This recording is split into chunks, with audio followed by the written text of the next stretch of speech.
बच्चों, अब हम देखेंगे भारतीय मानसून की विशेषता। तो आपने सुना होगा कि भारतीय कृषि मानसून के साथ एक जुआ है।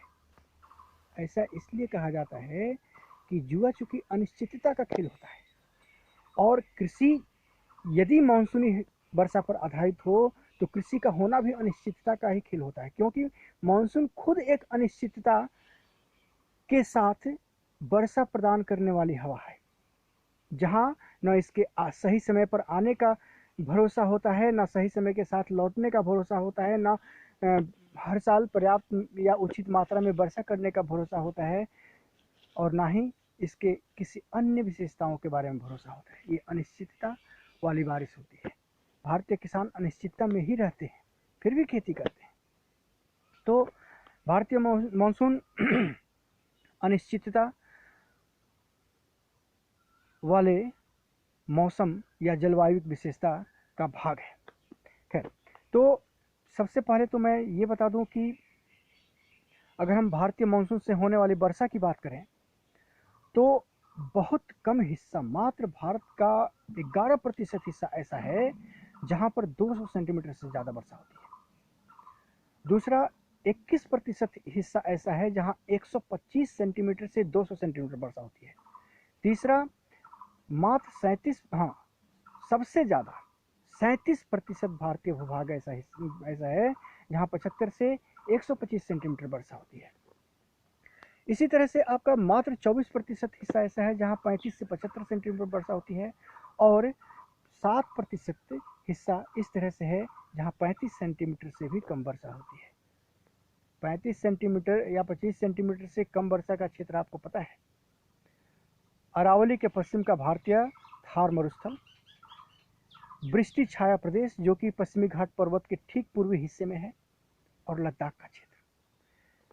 200 सेंटीमीटर का वर्षा के क्षेत्र की अगर हम बात करें तो ये भी आपको पता है, पश्चिमी घाट पर्वत के पूर्वी हिस्से में वृष्टि छाया के कारण अगर 25 सेंटीमीटर या 50 सेंटीमीटर से कम वर्षा होती है तो पश्चिमी हिस्सा में 200 सेंटीमीटर से ज़्यादा वर्षा होती है, क्योंकि यहाँ की वर्षा पर्वतीय वर्षा होती है।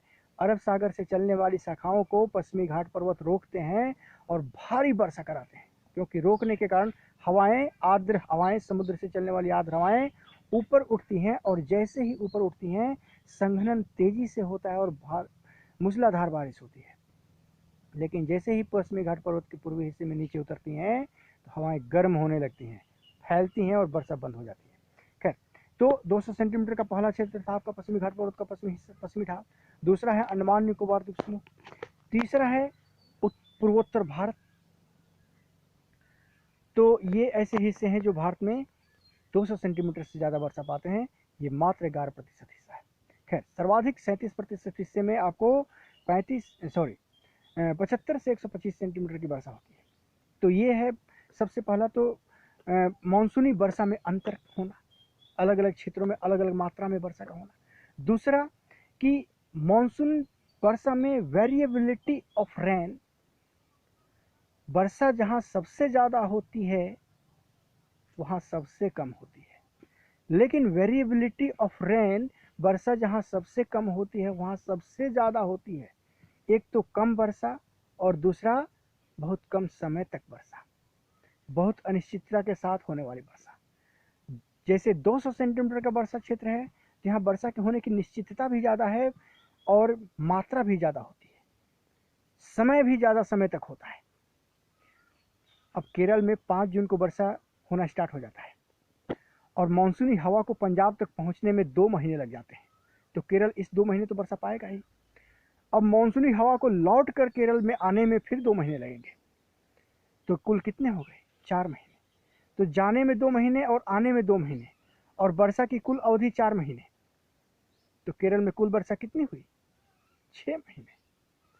तो केरल साल में जहाँ 6 महीने वर्षा प्राप्त करता है, वहीं पंजाब जैसा क्षेत्र 2 महीने। पंजाब में वर्षा की मात्रा अगर 50 सेंटीमीटर है तो केरल में वर्षा की मात्रा 200 सेंटीमीटर है। तो अब आपको समझ में आ गया होगा कि वेरिएबिलिटी यानी कि परिवर्तिता क्यों केरल में ज़्यादा है और पंजाब में क्यों कम है। तो यहाँ और परिवर्तिता है क्या? तो यही परिवर्तिता है। एक तो मात्रा के में ज़्यादा होना, ज़्यादा समय तक होना, ज़्यादा निश्चित रूप में होना। दूसरा पंजाब में मात्रा में कम होना, कम समय तक होना और होने की अनिश्चितता का होना। तो इस परिवर्तिता की बात करें तो 15% से कम परिवर्तिता जो है 200 सेंटीमीटर के वर्षा के क्षेत्रों में पाई जाती है। लेकिन 100 से 200 सेंटीमीटर वर्षा के क्षेत्र जितने हैं इंडिया में, वहाँ 15 से 20% की परिवर्तिता पाई जाती है। इसी तरह से 75 से 100 सेंटीमीटर का वर्षा क्षेत्र जो है, यहाँ वहाँ पर परिवर्तिता की मात्रा जो है 20 से 25% पाई जाती है। ठीक इसी तरह से 50 से 75 सेंटीमीटर वर्षा के क्षेत्रों में वर्षा की मात्रा की परिवर्तिता जो है 25 से 30% पाई जाती है। और 50 सेंटीमीटर से कम वर्षा के क्षेत्रों में परिवर्तिता की मात्रा, वेरिएबिलिटी ऑफ रेन, 30% से भी ज़्यादा होती है। तो यहाँ ऑब्जेक्टिव में यहाँ से भी क्वेश्चन पूछे जाते हैं।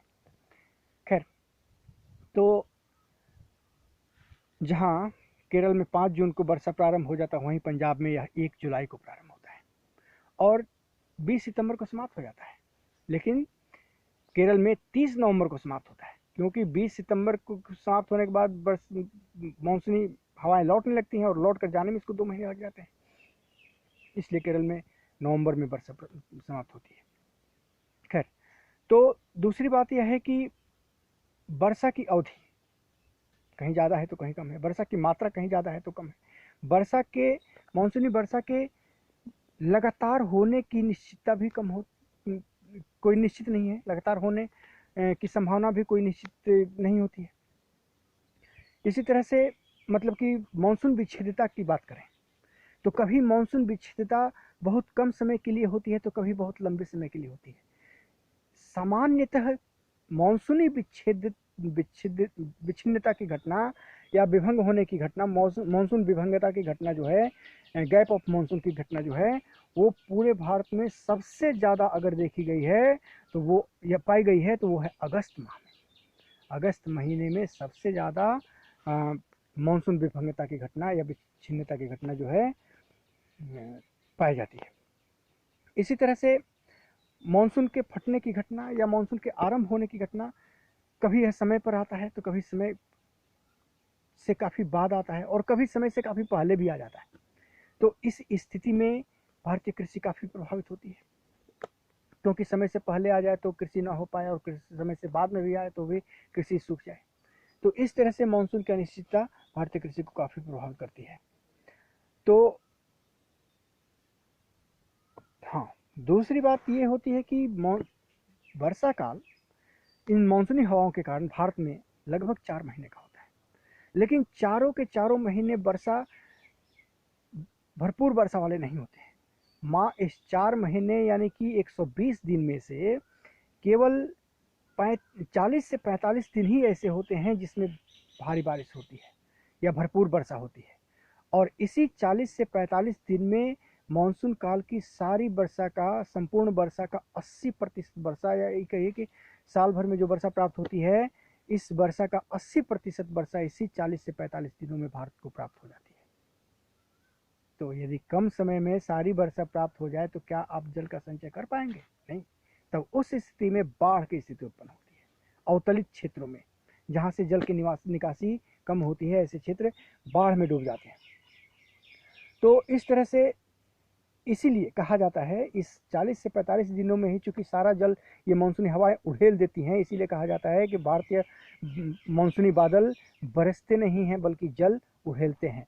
और जल उड़ेलने की यह घटना मानसून के फटने या मानसून के फटने के बाद बादल फटने की घटना से जुड़ी हुई है। बादल फटने की घटना में जल उड़ेलने की ही घटना होती है, जल के बरसने की घटना नहीं होती है। मतलब जल इस तरह से बरस रहे होते हैं जैसे जलधाराएं गिर रही हैं।